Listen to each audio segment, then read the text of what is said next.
देखिए, ये तो यही बताएंगे कि कौन कौन से बिल लेके आते हैं, क्योंकि बीएससी जो है कल बुलाई जाएगी और उसके बाद ये तय होगा कि क्या क्या ये बिजनेस लेके आते हैं। बिजनेस लेके आने का इनका अधिकार है। आचार संहिता, डेमोक्रेसी, संविधान, ये सारी चीजें बीजेपी के लिए महत्वपूर्ण नहीं है।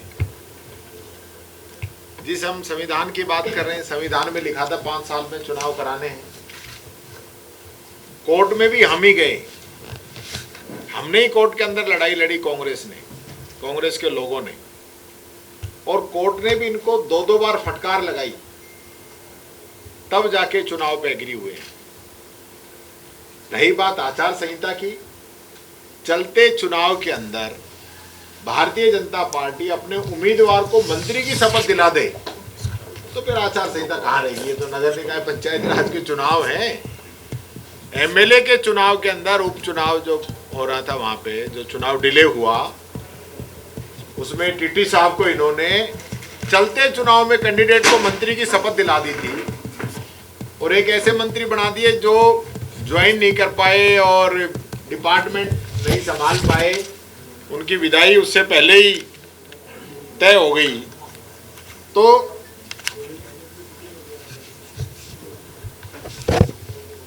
ये क्या कर सकते हैं, आप समझ सकते हैं।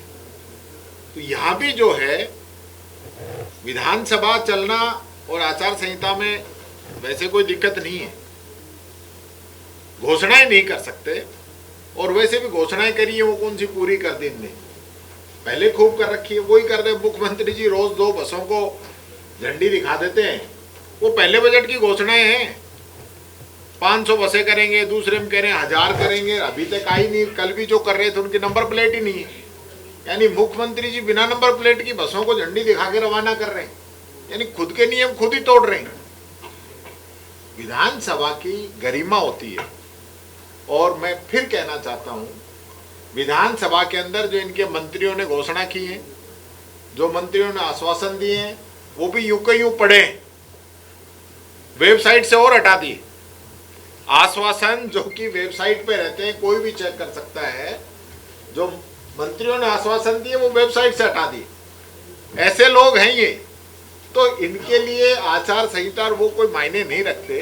तो आप ही रिपीट कर दीजिए सर, जैसे विधानसभा में लगभग 10,000 सभा इन्होंने जवाब नहीं दिया, जनता तक उनके जवाब प्रॉपर नहीं आया, तो आप उन्होंने हटा दिया, तो आप वापस एक बार रिपीट करा दीजिए अपने सोशल मीडिया से, पता चले कि कौन कौन जवाब बाकी है। देखिए 23 तारीख को करेंगे ये काम। वो जो पूरी प्रक्रिया है वो एक वेबसाइट पे होनी चाहिए, फिर तो सारे काम हम ही कराने लग जाएंगे, फिर ये क्या करेंगे। जो इनको काम करना है, अब विपक्ष को तुम तेल निकालोगा के विपक्ष जितनी मजबूती के साथ इस सरकार को घुटनों पे तो टिका रखा, और क्या चाहिए। सरकार फेल साबित हो गई, सरकार की नाकामियां जन जन तक हमने पहुंचा दी, और इससे ज्यादा विपक्ष से क्या चाहिए। पूरी पार्टी सदन से लेकर सड़क तक लड़ रही है। बाहर डोटासरा जी के नेतृत्व में हम लोग लड़ रहे हैं, विधानसभा में हमारे सारे विधायक मिलकर हम लड़ रहे हैं। कोई कमी छोड़ रखी है? जो संवैधानिक मूल्य हैं उनकी रक्षा करना हमारा काम है। हमने इस देश की आज़ादी की लड़ाई लड़ी, संविधान स्थापित किया। इन लोगों की तरह नहीं है कि वोट चोरी करें, कभी SIR लेके आए, कभी वोट चोरी करें। अब तो चुने हुए लोगों को उठा के ले जाने लग गए, MP MLA ही तोड़ रहे हैं, चुनी हुई सरकारों को गिरा रहे हैं। वो हमारा काम नहीं है, ये बीजेपी का काम है। बच्चों के साथ जो ये लोग कर रहे हैं, छात्रों के साथ जो ये लोग कर रहे हैं, नामांकन लगातार गिरता जा रहा है, टीचर्स की भर्तियां ये लोग नहीं कर रहे हैं, विद्यालयों की स्थिति ये नहीं सुधार रहे हैं, ये जो काला कानून लेके आए हैं, इन सब के खिलाफ हम प्रदर्शन करेंगे। हमारी प्राथमिकता ये रहेगी कि बच्चों को हम न्याय दिलाएं, और ये जो कह रहे हैं ना मीडिया की एंट्री बंद और लोगों की एंट्री बंद, हम खुद जाएंगे। और मैं तो मीडिया के भी 1-2 साथियों का मैं देख रहा था, वो गए हैं कि आप कराइए मुकदमा दर्ज, हम जाएंगे। जाना चाहिए। ये आज तो एक जगह रोका है, कल दूसरी जगह रोक देंगे, परसों तीसरी रोक देंगे। इससे पहले शायद सचिवालय में भी रोक दिया आप लोगों को, जेडीए में रोक दिया, जेडीए में रोक दिया, अब यहाँ स्कूलों में रोक देंगे, फिर घर से ही आप भी वर्क टू होम करना। भाई ये क्या मतलब हुआ? सरकारी प्रॉपर्टी है, पब्लिक प्रॉपर्टी है। अगर हम बच्चों की आवाज को नहीं उठा सकते, हम पब्लिक की आवाज को वहां जाके नहीं दिखा सकते, तो फिर क्या करेंगे?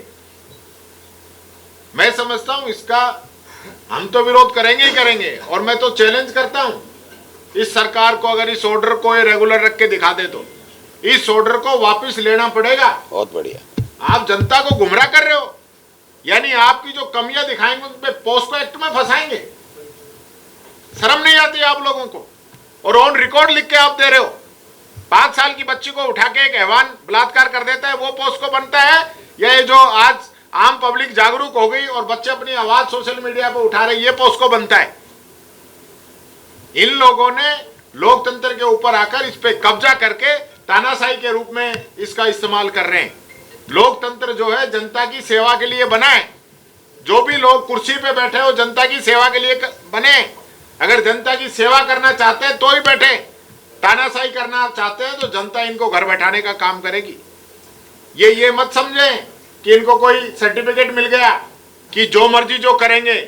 संविधान के अनुरूप काम करना पड़ेगा। पहले भी सरकार को झुकाया और आगे भी सरकार को झुकाएंगे। ये तानाशाही नहीं चलेगी। सरकार से बात करेंगे, और मैं खुद जाऊंगा, अध्यक्ष जी जाएंगे, हमारे विधायक जाएंगे, हमारे कार्यकर्ता जाएंगे, पक्का जाएंगे, और स्कूलों के अंदर जाएंगे, और हम स्कूलों के अंदर जो दुर्दशा है उसको दिखाने का काम करेंगे। ये ऐसे चलने वाला नहीं है। ये पोपाबाई का राज नहीं है, सरकार नहीं है, सर्कस चल रही है। हम पहले ही कह रहे थे और अब फिर कह रहा हूं, ये नगर निकाय का जो चुनाव है और पंचायत राज का चुनाव है, मैं चैलेंज करता हूं भारतीय जनता पार्टी के लोगों को, मुख्यमंत्री जी को, जो ये कह रहे थे हमने 1.5 साल में इतना काम करा दे जो आप लोगों ने 5 साल में कराया, तो अब तो 3 साल हो गई है। हमसे 4 गुना काम करा दिया होगा। एक एक नगर निकाय, एक एक नगर पालिका के अंदर हमारे समय का काम और आपके समय के काम के नाम पे चुनाव लड़के दिखा दो, आपकी नानी याद आ जाएगी। आप चुनाव लड़ोगे जाति और धर्म के नाम पे। अभी 5 दिन से बाउंडर मचा रखा है, वंदे मातरम का अपमान कर दिया। अरे आप कहां से आगे वंदे मातरम वाले? आप तो वंदे मातरम डर के लिए नहीं गाते थे, क्योंकि वंदे मातरम गाने वालों को जेल हो जाती थी अंग्रेजों के समय में।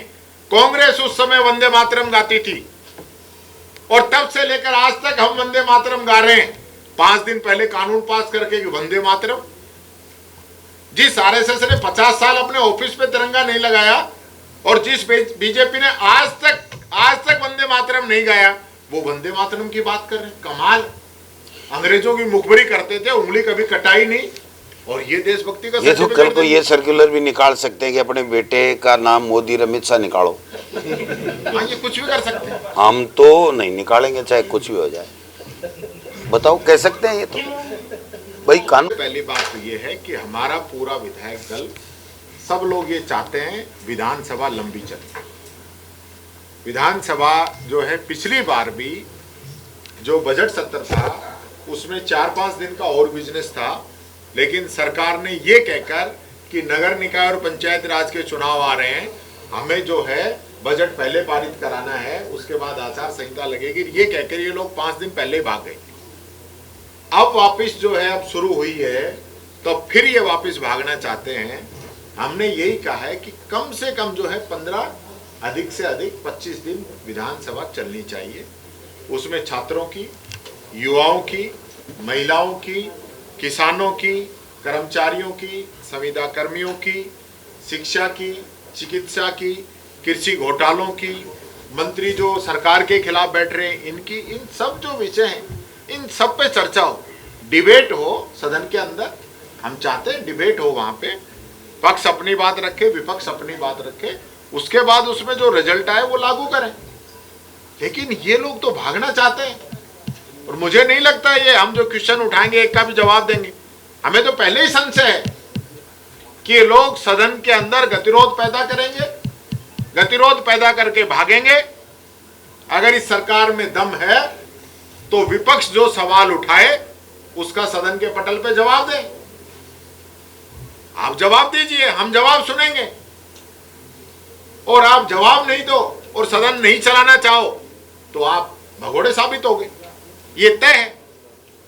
आप जो काले कानून लेके आ रहे हैं, अगर इस पे हम सवाल आपको उठाते हैं तो आपको जवाब भी देना चाहिए। आप अब ये जो यूसीसी वगैरह उस पे लग रहे 6 महीने से, तो अलग अलग राज्य में बनवाते हैं। भाई अगर आपको लगता है देश में बना दो, पूरे देश में लागू हो जाएगा। अब ये राजस्थान है, अब ये हिंदू मुस्लिम जाति धर्म और अब ये चलने वाला नहीं है। जनता अपने मुद्दों पे बात करना चाहती है। जयपुर के लोग चाहते हैं कि हमें इस जाम से मुक्ति कब मिलेगी, बरसात होते ही पानी भर जाता है, उससे मुक्ति कब मिलेगी। जो बड़े बड़े हाईवेज बन रहे हैं, जिनको स्पेस टेक्नोलॉजी पता नहीं कौन कौन सी बता रहे हो, हजारों करोड़ के, वो 15-15 दिन में खराब हो रहे हैं। एयरपोर्ट आपके तुरंत खराब हो रहे हैं, स्टेशन आपके तुरंत खराब हो रहे हैं। तो ये जो बड़ा भ्रष्टाचार है, इसके बारे में भी जानना चाहते हैं। आप रावली की परिभाषा क्यों बदलना चाहते हैं, सरिस्का का सीटीएस क्यों चेंज करना चाहते हैं, आप खेजड़ी के खिलाफ कानून क्यों नहीं बनाना चाहते हैं। ये सब लोग, आज का जो युवा है, आज की जनता है, वो जानना चाहती। उसको हमसे भी उम्मीदें हैं कि विपक्ष हमारी बात कर रहा है कि नहीं कर रहा है। विपक्ष इन सारी बातों को करना चाहता है, विधानसभा के अंदर उठाना चाहता है, लेकिन डेमोक्रेसी को खत्म करने का जो ठेका इस बीजेपी गवर्नमेंट ने लिया है कि सदन मत चलने दो, भाग जाओ, वहां आपने देखा होगा 19 दिन तक लोकसभा नहीं चली। लोकसभा खत्म होते ही रिज्जू कह रहे हैं कि गोली नहीं चली। अरे हम तो यही पूछ रहे थे, आप वहां बता देते, लोकसभा के अंदर बता देते कि गोली नहीं चलाई, यही तो पूछा था। इसी बात को आपने 19 दिन तक खींचते रहे। मोदी जी रात को 12:30 आते, रील डाल देते, मजाक बना रखा है। लोकसभा चल रही, वहां जाके बोलो। ये रील डालने से कैसे काम चलेगा। रील तो जनता ने खूब चला दिया, आपके आगे और चला देंगे बच्चे। अब सब समझ गए, काट की आंडी बार बार नहीं चढ़ेगी। ये यूथ वाला poster, one state one election, कि हम जो वन स्टेट वन इलेक्शन करेंगे, उस चक्कर में 1.5-2 साल से तो चुनाव ही नहीं करा रहे। अब ये लॉटरी तक साथ नहीं करा पा रहे हैं, चुनाव तो जब साथ कराएंगे। ये तो इनकी हकीकत है। राहुल गांधी